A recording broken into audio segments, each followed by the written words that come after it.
ನನಗೆ ಕ್ವಿಕ್ಕಾಗಿ ಏನಾದರೂ ಒಂದು ರೈಸ್ ಐಟಮ್ ತಿನ್ನಬೇಕು ಅನಿಸಿದಾಗ ಈ ಸಿಂಪಲ್ ಆಗಿರೋ ರೈಸ್ ಬಾತು ನಾನು ಯಾವಾಗಲೂ ಮಾಡ್ತಾ ಇರ್ತೀನಿ. ಇದಕ್ಕೆ ಯಾವ ಹೈಫೈ ಮಸಾಲ ಹಾಕ್ಕೊಂಡಿಲ್ಲ, ಮನೆಯಲ್ಲೇ ಇರೋ ಮಸಾಲೆಗಳಲ್ಲಿ ಮಾಡಿರೋದು.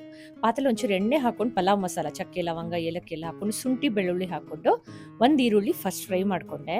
ಒಂದೇ ಒಂದು ಟೊಮೆಟೊ ಕೊಚ್ಚಿ ಹಾಕೊಂಡ್ಬಿಟ್ಟು ಅದನ್ನು ಫ್ರೈ ಮಾಡಿಕೊಂಡೆ. ಟೊಮೆಟೊ ಎಲ್ಲ ಫ್ರೈ ಆದಮೇಲೆ ತರಕಾರಿ ನೋಡಿ ಬೀನ್ಸ್, ಕ್ಯಾರೆಟ್, ಆಲೂಗಡ್ಡೆ, ಗಡ್ಡೆಕೋಸು, ಗ್ರೀನ್ ಪೀಸ್ ಎಲ್ಲ ಹಾಕ್ಕೊಂಡಿದ್ದೀನಿ.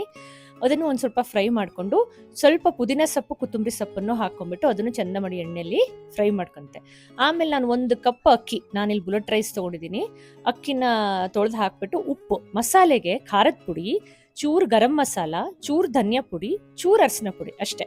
ಇಷ್ಟು 4 ಮಸಾಲ ಹಾಕೊಂಡ್ಬಿಟ್ಟು ಅದು ಎಲ್ಲ ಫ್ರೈ ಆದಮೇಲೆ 1:2 ಕಪ್ ಬಿಸಿ ಬಿಸಿ ನೀರು ಹಾಕಿ ಅದು ಕುದ್ದ ಮೇಲೆ 2 ವಿಸಿಲ್ ತೆಗಿತೀನಿ ಕುಕ್ಕರಲ್ಲಿ ಅಷ್ಟೇ. ದಿಢೀರಾಗಿ ಯಮ್ಮಿ ಆಗಿರೋ ರೈಸ್ ಬಾತ್ ರೆಡಿ.